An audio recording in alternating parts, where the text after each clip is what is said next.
Hey, it's Ron McLean. Welcome to Hockey Talk on the Rock.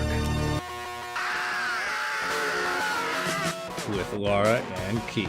It's interesting. So let's back up a second. He played absolutely out of his mind. It made no sense to me. And now, All right. here are your hosts. Okay. All right. We are back. Hockey Talk on the Rock, episode 105 after an extended hiatus. Trying to get back in the saddle here. Not that we don't still talk a ton of hockey, especially with our good friend there, Rev Trev. If you don't know Rev Trev, check him out at Kempner Canucks and Rev Trev and all those hashtags. He's our main man for hockey insider stuff. It's all Canucks. So we always enjoy talking with him. Yeah. And so we're gonna get back at it a little bit here today. It's September the 8th. Training camp just around the corner, and pretty exciting, things going on for the Canucks this offseason. They said, you want wingers, we'll give you a whole bunch of wingers. Yeah, I mean, I think offensively, the moves that the Canucks made in general are really exciting. Specifically, DeBrusk, and also to some degree, like the Daniel Sprong signing. I know defensively he's not meant to be great, but you put him with Rick Tocchet and you hope that maybe he'll be a little bit more responsible, but maybe he can play a role where he doesn't always have to be responsible. Anyway, I think it bolsters the top nine a lot. And then you have Heinen, who'll probably play on the fourth line, I would guess. And I really think in terms of depth in the West, I think the Canucks bottom six might be the best right now in the West. I can't think of another team with the bottom part of their forward roster that can score as much and is as just well-rounded. I mean, offensively, obviously, you're going to be relying that Pettersson goes back to how he played in the first half of the season and not the second half. You hope that he finds chemistry with DeBrusk. And then you have, Miller and Besser on the other line, and hopefully they play the same way as they did last year, specifically Besser. I mean, we can talk about Besser if you want to, because he'll need a new contract after this year. So that's also something hanging over the Canucks. But the negative side I can say is that defensively, I am a bit worried. I think outside of Hughes and Hronek, moving the puck might be a challenge for this group. It would be nice if they brought in someone, I think, on a PTO who can move the puck, because having both Desharnais and Forbert, not necessarily as the bottom pair, but in your lineup every day, to me is a bit worrisome. And on top of it, if Demko isn't 100%, which it sounds like he's not, then I think that defensively I'm more worried than I was before. I don't know if you have thoughts. I kind of rambled. No, that was an all-time opening spiel there. I like that. There was a lot to unpack. Okay, there's so many questions I have for you. Okay. But first, I will comment on the defense and say I don't mind it right now because I feel like they've left enough cap space, that they've been responsible enough that they could be open to doing what they did last year and bringing in as Zadorov type early on in the season. Sure. To bolster it up. When the farther they go into the season, the less it'll cost them against the cap. Yeah. And so I don't hate that. We get a little bit, see what we got with the cards we've been dealt at the beginning. How do you think the top two lines are going to shake out in terms of who do you think lands that Miller-Besser wing spot? And obviously DeBrusk is going to be saddled with Pettersson. Who do you feel fills the other wing spots on those two lines? So I'm such a nerd that sometimes I write out just randomly what I think lines are going to be. I mean, on the caveat that we both have a strong understanding, the third line is going to be Garland, Blueger, Joshua. Sure. So I think probably it will be Pettersson, DeBrusk, and Höglander, unless they trade Höglander, which maybe they still do. And then maybe Miller, Besser, Sprong, because Miller and Besser are both defensively okay. However, if you wanted to make it a more defensive line, you could put Heinen with Miller and Besser. But I don't know if you can rely on him really to produce with that group the way that the other two do. Mhm. Anyway, what do you think?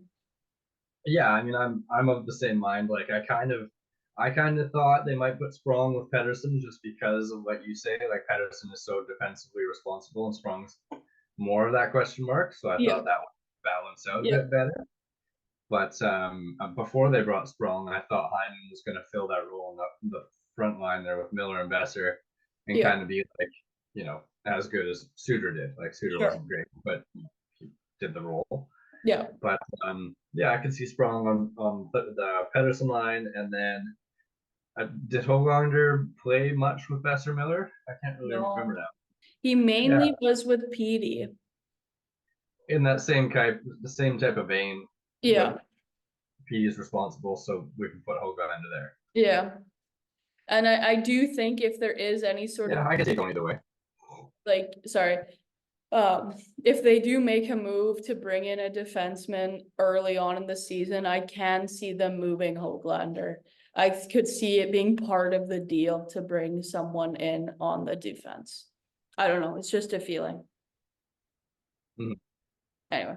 Yeah, I mean, they don't got a lot of trade chips, and it sounds like they're full no stops on McCaramack and Willander. So when those are off the table, you got to do something.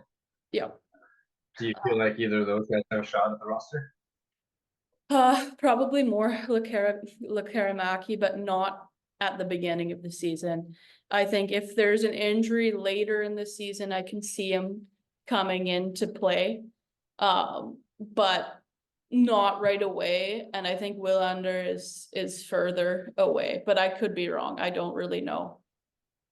I feel like this management group in Pittsburgh had a history of not overbaking their prospects in the AHL, but letting them have the appropriate runway.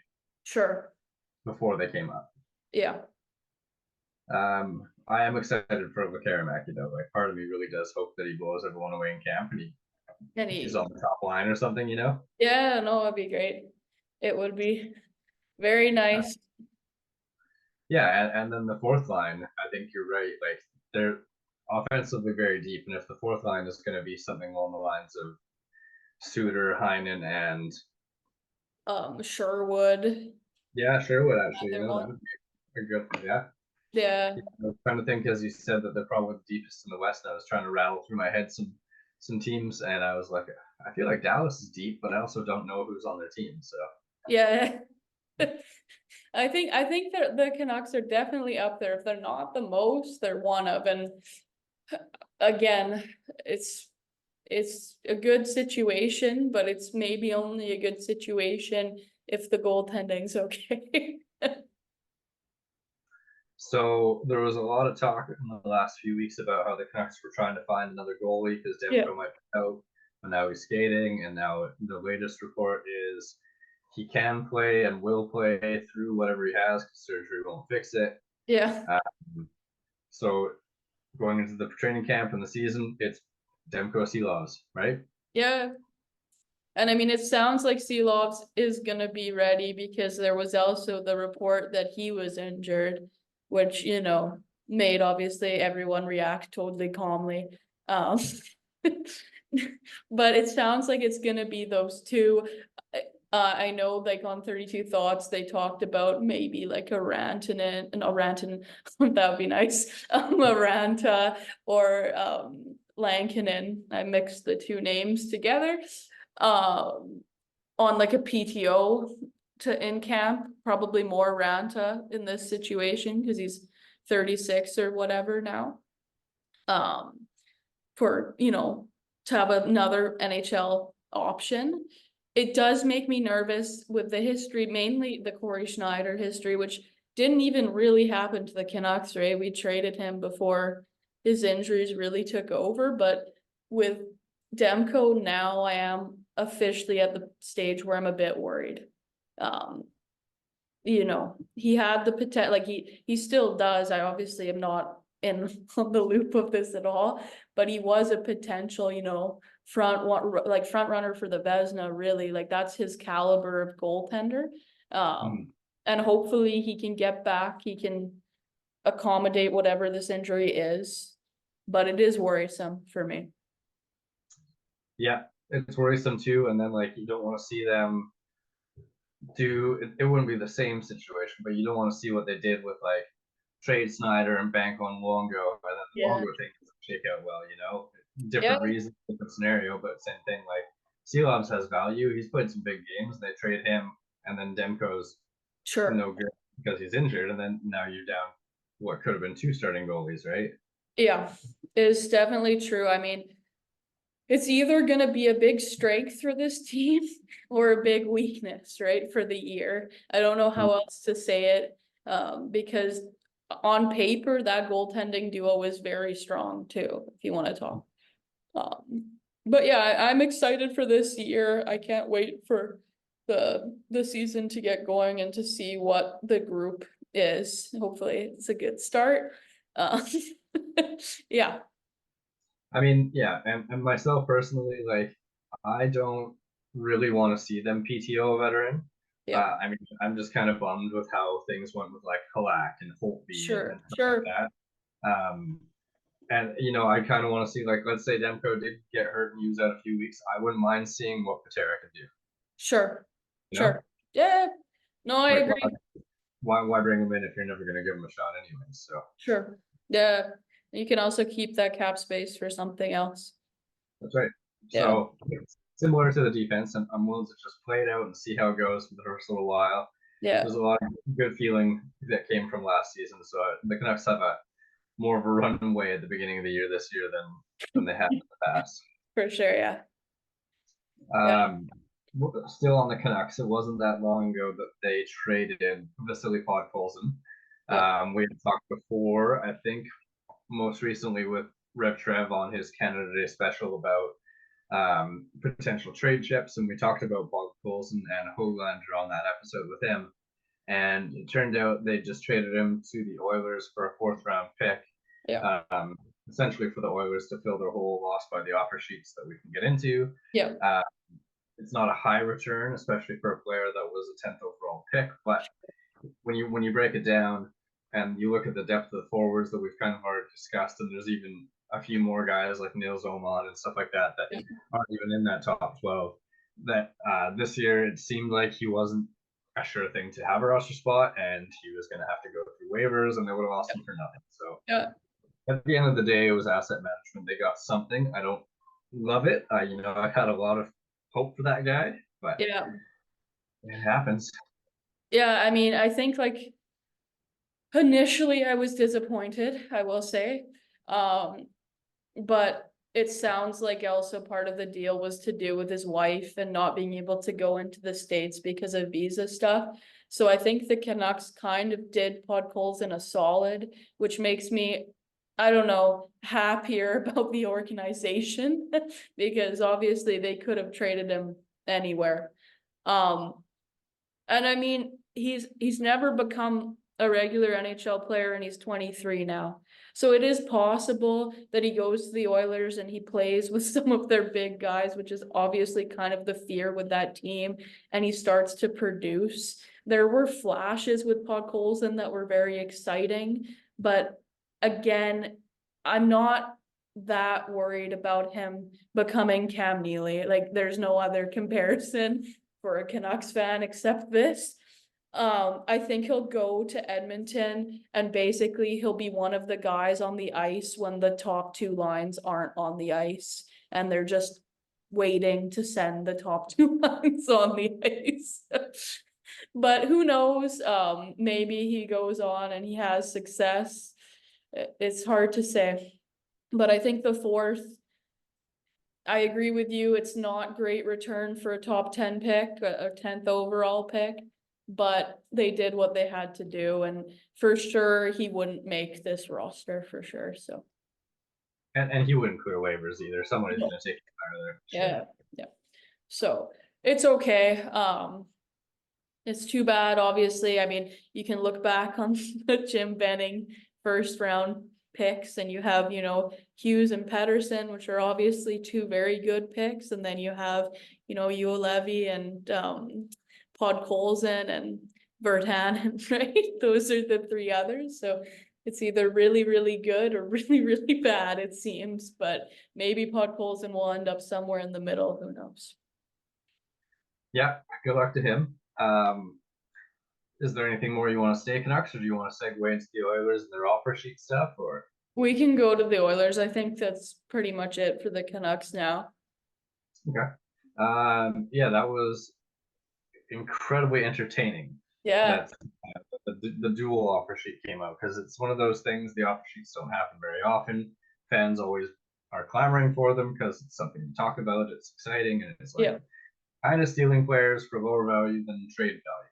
for sure. And so St. Louis was pretty smart about it, and they, the dollar amounts they gave those players were like to the dollar underneath the cutoff for like a higher level of compensation.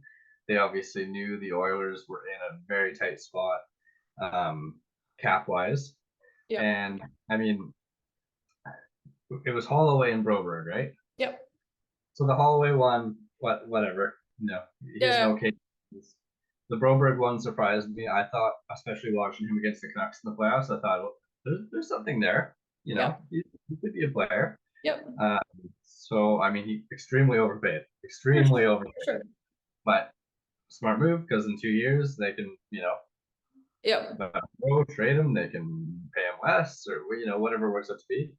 And also, sorry, for St. Louis too, right? Like Krug is now officially out for the year. So they need a puck moving defenseman. He's gonna probably fill that role, or he'll be given the opportunity to fill that role, I would assume. It seems like a good fit for that team. No, I liked it. It was real savvy, real smart, and I like that it was like a veteran, old school GM that did it, because exactly, yeah. We're turning a bit of a leaf here, and maybe the handshake arrangement of like, hey, you don't do this, is going to maybe start to waver a little bit. Yeah. This team's got to realize they got to use the tools to win, or put themselves in the best position to win. And I was extremely surprised that the Oilers traded CC away. Yeah. And then keep Broberg. I thought that move was like extremely precursor to make the cap space to keep him, and then they didn't. Yeah. So that was probably the most surprising part of the whole thing to me. Yeah, I completely agree. It sounds like the Oilers are in on on Ty Emerson, who they got as a return for the CC and the Sharks trade. Because he played for their coach, I'm pretty sure, is what I heard. And so I think they think he's gonna fill the role of Broberg in the lineup basically for next year. But that Oilers defense to me now is extremely weak. And I mean, you obviously have Bouchard and Ekholm, the top pair, which are good. I mean, offensively, very, very good. I'm not sold on Bouchard defensively, but I'll probably lose this argument with a lot of people anyway. But then if you have Nurse and whoever, like you start thinking about who they can fill in that bottom part of their defense, and I don't know. Anyway. I think it's kind of interesting because Bouchard to me seems very much like the next coming of Tyson Barrie. Sure, exactly, yeah. Very offensively gifted, power play specialist, but defensively, like, man, again, watching the Oilers quite a bit with the Canucks in the playoffs, he's not a defensive defenseman by any means. No. And I mean, because of that team, and if he's on the ice when McDavid's on the ice, like, I don't know how much defending he's gonna have to do. And if he can get offensively, again, he's very, very good. But to me, there's holes in that lineup now. I know a lot of people were very positive about what they did in terms of offensively with Arvidsson and Skinner coming in. We'll see. I mean, again, I think offensively, obviously it's a solid group, but yeah. So end of the regular season comes around. Yeah. The Pacific Division is going to send 3 teams to the playoffs. Sure. You think they're going to be Edmonton, Vancouver, Vegas in no particular order? That would be what I would have if I had to bet. That's what I would bet. I mean, Vegas is also an interesting one because they've lost a lot of depth now, but I think probably, like, again, listening to 32 Thoughts, they were talking about how probably they're going to be a lot healthier than they've been in the last 2 years because they lost early in the playoffs, right? So they had a full summer where they could actually recover. So maybe you have better players, but not as much depth. But I think for sure they make the playoffs. I can't see a world where they miss. Edmonton for sure is going to make the playoffs. Vancouver, I would say it would be a catastrophe if they miss the playoffs after last season. Like, it's not going to be seen as good, and I can't really see it based on the roster that they have, unless again both goalies are injured and they can't go and the defense completely falters. That's the only way I see a world. I don't know, like, do you think a fourth team from the Pacific makes it? No.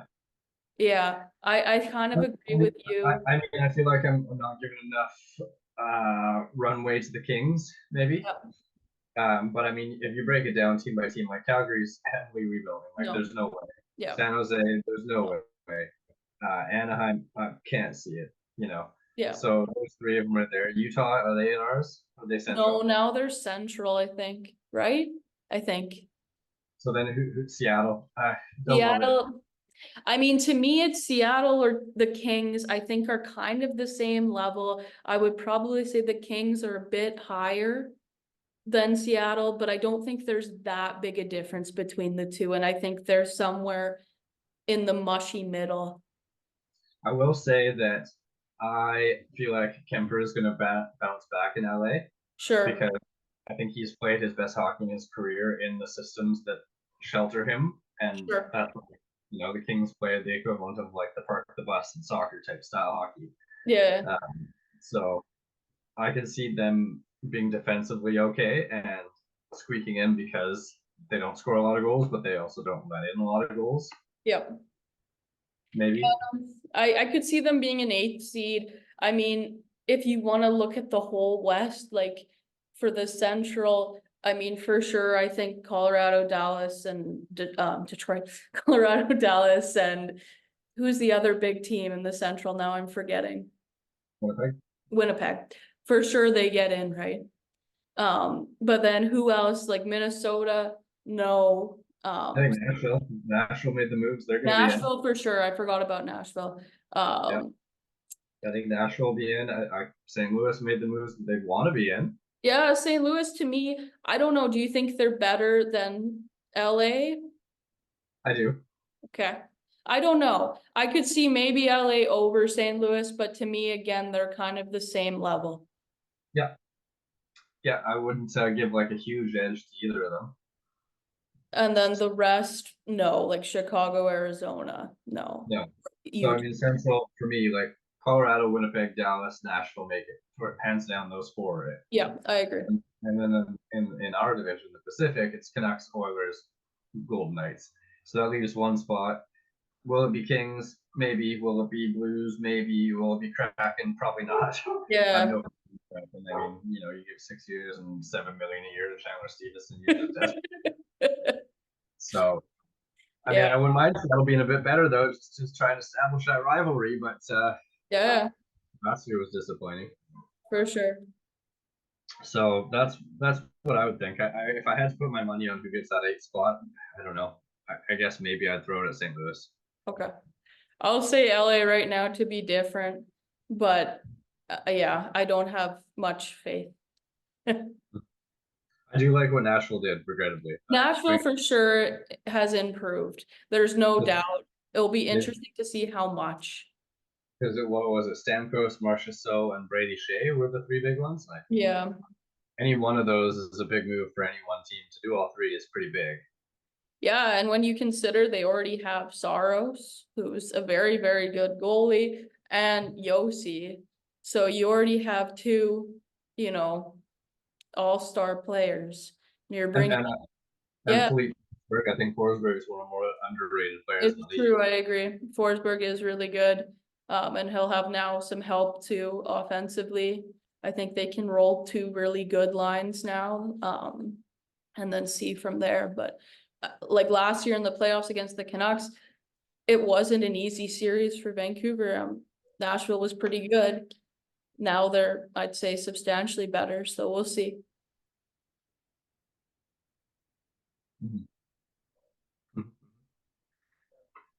Where's our segue from there?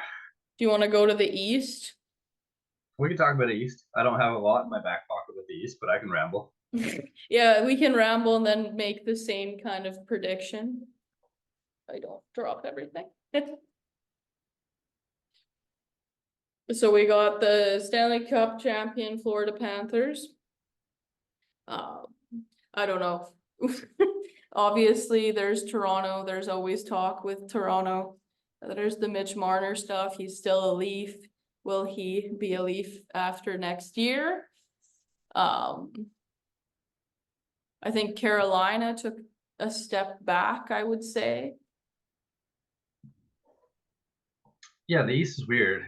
It's like a few of the top teams tried to reset, but in a way that it wasn't incredibly convincing. Yeah. You know, like Tampa Bay letting Stamkos go, but bringing in Gensel. Like, yeah, how much does that really move the needle for them? You know, I don't know. and then Carolina paying the big price to get Gensel and not re-signing him. Yeah, What they really do to step forward? You know. sure. I think I'd say the same with like the Rangers too. What was their big move of the offseason?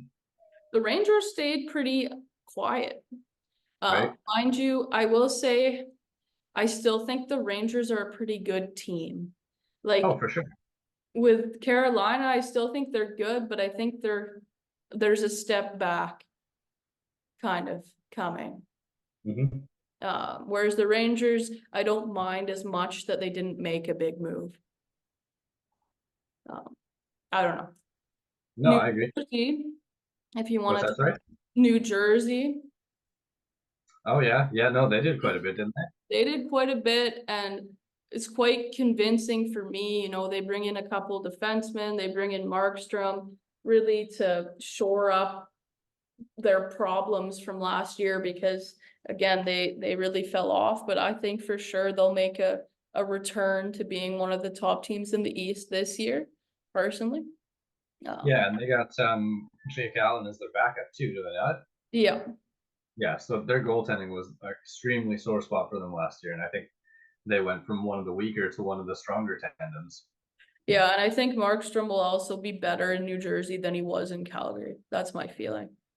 But yeah. And like what I was saying with Tampa, and teams are mixing things up to make it look like they're taking a step forward, but did they really? Like, I think Toronto's right in that conversation.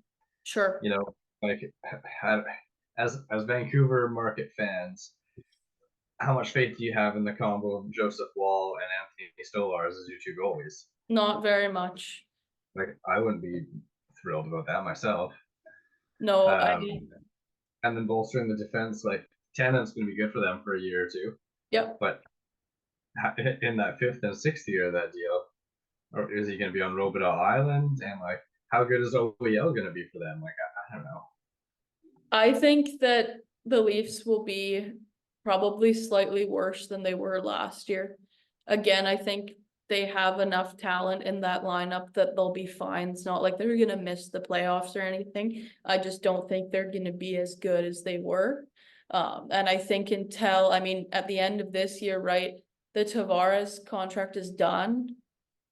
This is last year, yeah. Yeah, and then they have to make a decision on Marner. So, you know, I think after next year, maybe you'll see the actual Brad Treliving team and not what this is right now. That's my feeling. I feel like they'll score their way into the playoffs still. Like, Yep. their defense is questionable, their goaltending is questionable, but they have some young guys to complement their big guns that are, I think, looking like they could take a step forward, like the Matthew Nyes. Sure. And there's a couple of those other guys I'm never gonna think of. Yeah, McMahon, right? Like, Yeah. Easton Cowan's supposed to be coming up, and he's supposed to be good. So I think they'll score their way in, but you need defense and goaltending to win in the playoffs, and they don't win in the playoffs. We know. Anyway, and then yeah, we have I don't know, like Boston has the whole Jeremy Swayman thing going on, which is interesting, and obviously they have all the ex-Canucks now. But I think they'll probably end up being maybe slightly, again, depending on if Swayman signs, maybe slightly worse, maybe about the same. I don't know. How do you feel?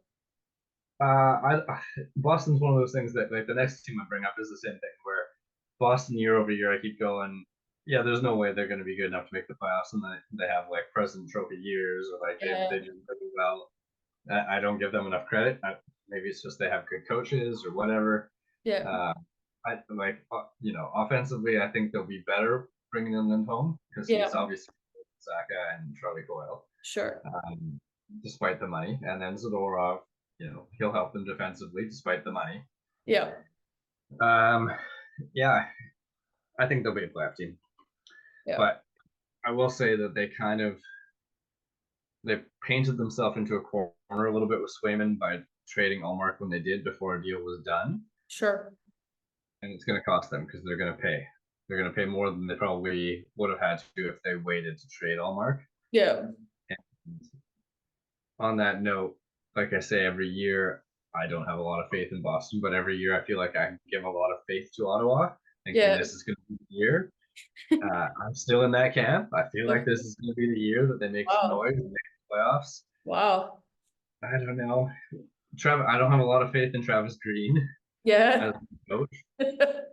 But I mean, getting rid of Korpisalo, like we talked about on this hockey talk thing that we do, when Yeah, they signed that deal with Korpisalo, that deal could sink them. And would he do one season with them? yeah, So it was terrible. So Allmark could shore up what was obviously their biggest weak spot. They moved Chychrun because they basically had three defense for the same guy. yeah. And their defense could be better. Their forwards are all going to be a year older. They could take a step. And they've got Nikolai Kulemin, maybe. They did you see they signed Nikolai Kulemin to a PTO? I did not. Yeah, he's Before. 38 now, and he's been out of the league for 6 years. But evidently, there's talk like that might be a thing, like it might be real that he sticks around. Anyway, Oh. it's an interesting one, that one. Yeah, I think they're going to be an interesting one because they're in that same vein of like Detroit, Ottawa, Buffalo, are all teams that were like rebuilding, trying to make their next step. They Yeah. all failed to do it this past year.